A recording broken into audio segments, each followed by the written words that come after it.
Okay, as you can see, I've went ahead and disassembled the cab and have removed the fiber optics that I initially installed in the headlight housing.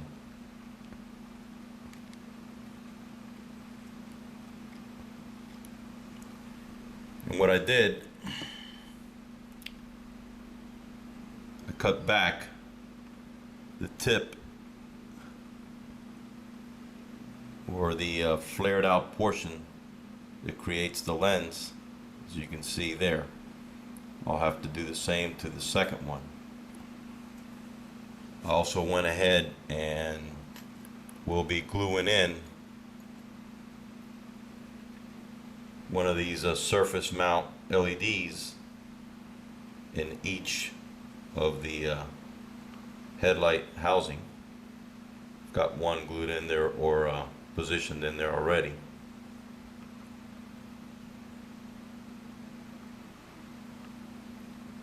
You can see it there.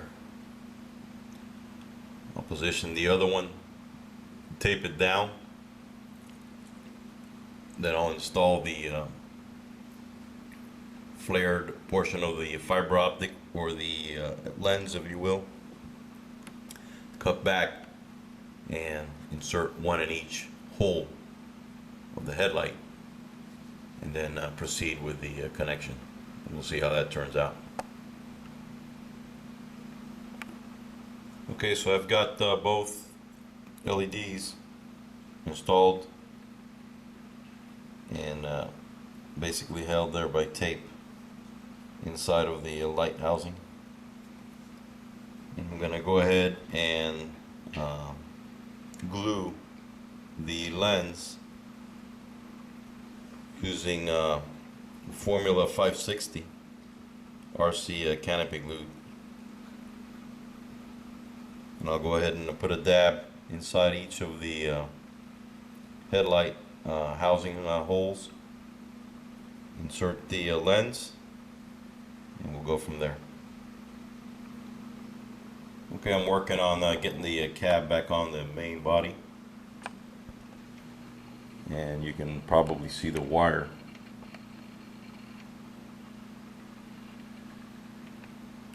coming out from below the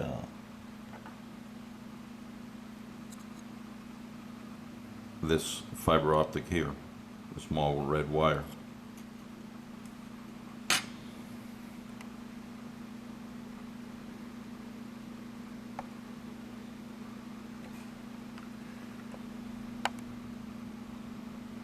Here are the leads to the headlight surface mounted LEDs, and I'm coming off of the positive and negative off of the factory LED, just soldered onto the leads.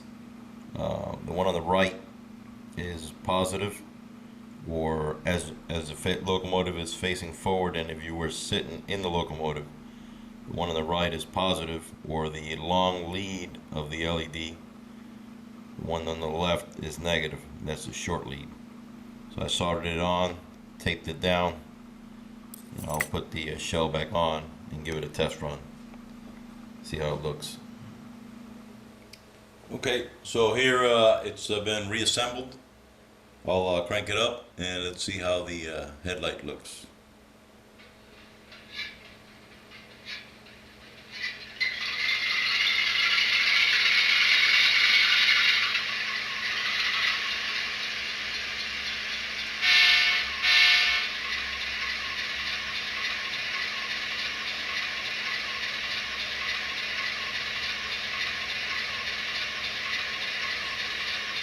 Much brighter, a lot more realistic. Here are the ditch lights.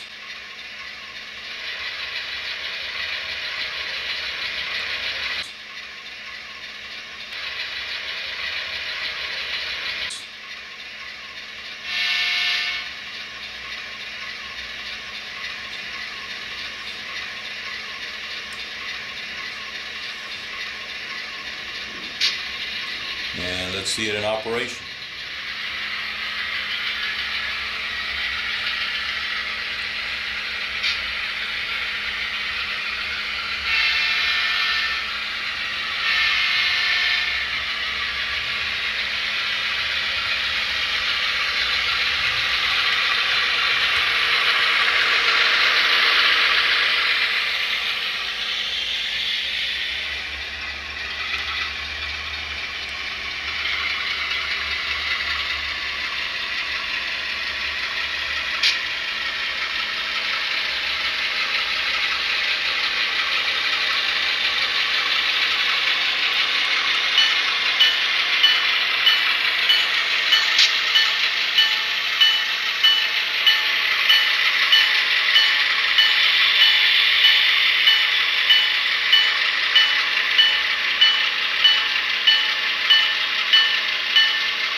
shutdown.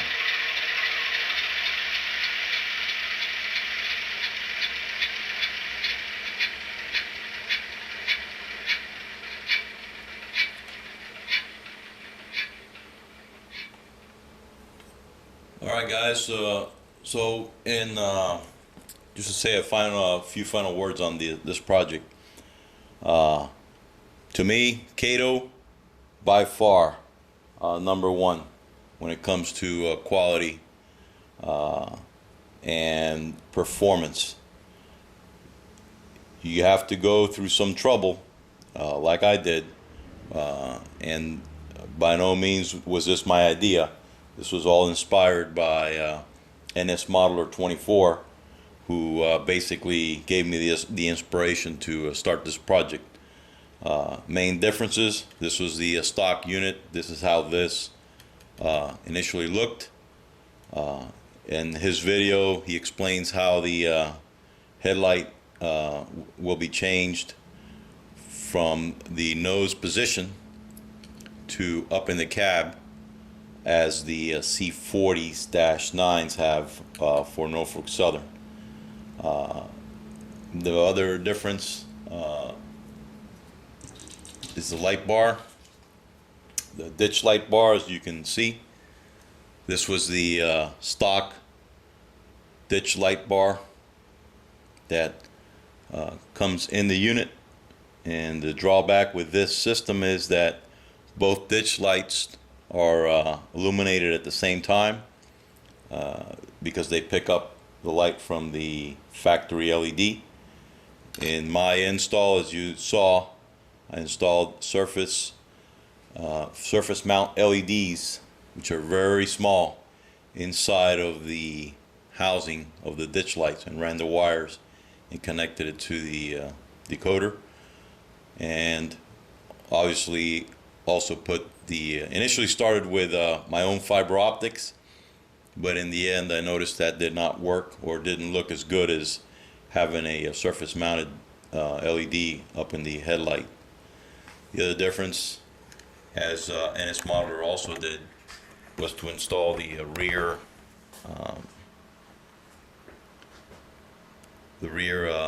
ditch lights.